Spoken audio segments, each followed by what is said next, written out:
Life is a journey, and you never know what will come and what will happen.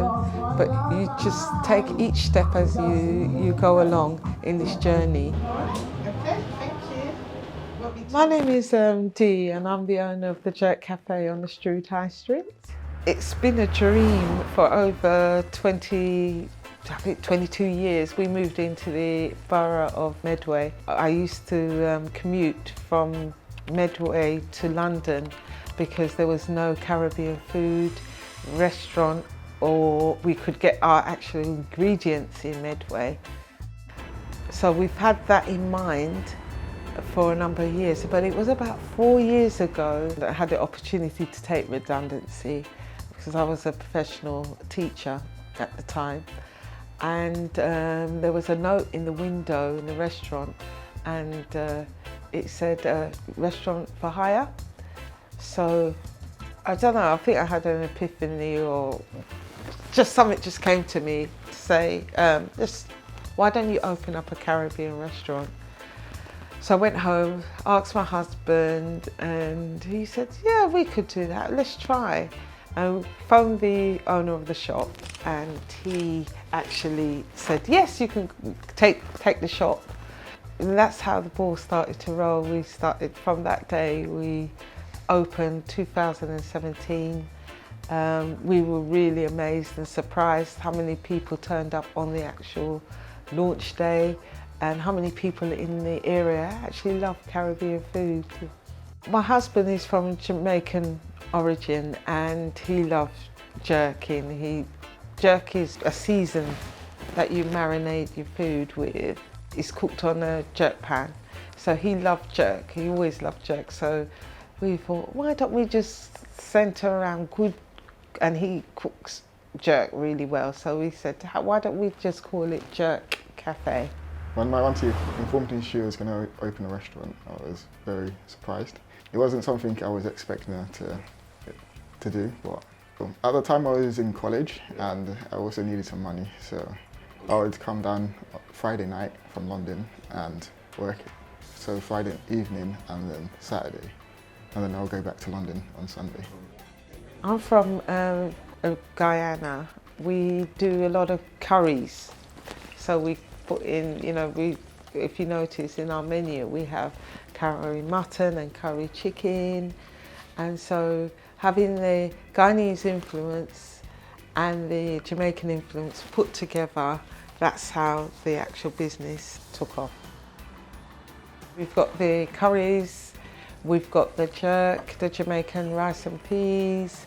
We have yardie fries, which is our own invention, which is a seasoned fries. We have pepper steak. We've got oxtail, which is quite a favourite as well for people. Brown stew chicken. We do escabeche fish, which is a fried fish, and then you pickles it in sort of like vinegar and onions and sweet peppers, and yeah, it's all amazing, all good food and tasty, very tasty food. Being based in Medway, we have a mixed cultural base. As I said before, I was really amazed to see how many different cultures love Caribbean food, so it's really good.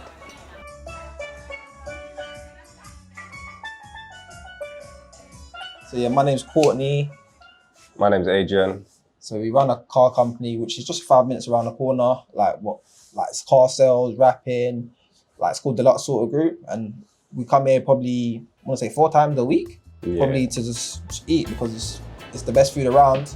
It's the best food, it's the best food around, to be fair, and it just feels like home sometimes, you know what I mean? And the vibe's high in here, and Auntie just keeps us right, man, keeps us fed properly, man. So we appreciate her, and yeah, man, this for a wrap, man. Jerk Cap. How are you getting on today, guys? All right?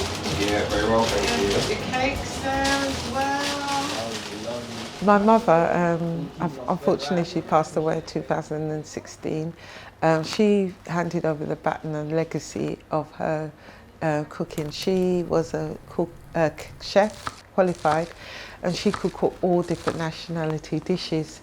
And I used to sit in the kitchen, watch her cook.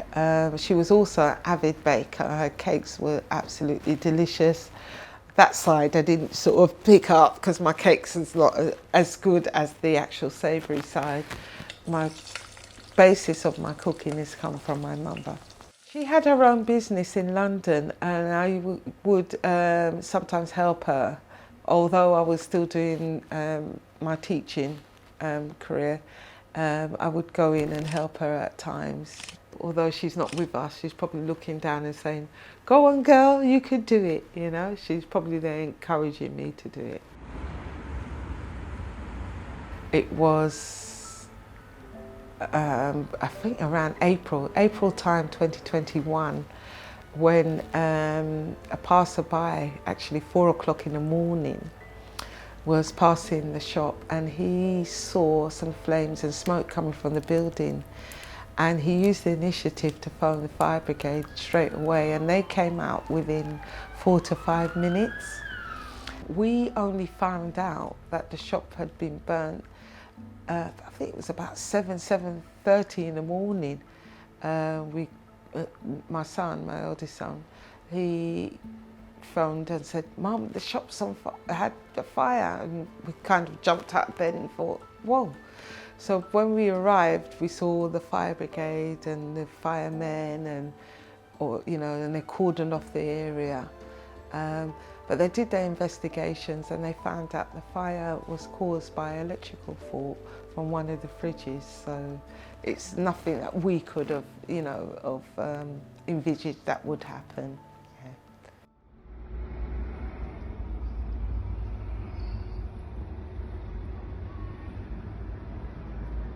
It took about 9 months to get up and running, but we've managed to get started, and we were determined that we will reopen. During that 9 months, our business phone, every day we received at least about 40 calls saying, "When are you coming back? Are you opening? Are you opening? When are you coming back?" And so that was also an encouragement to us that we needed to, come back and come back stronger.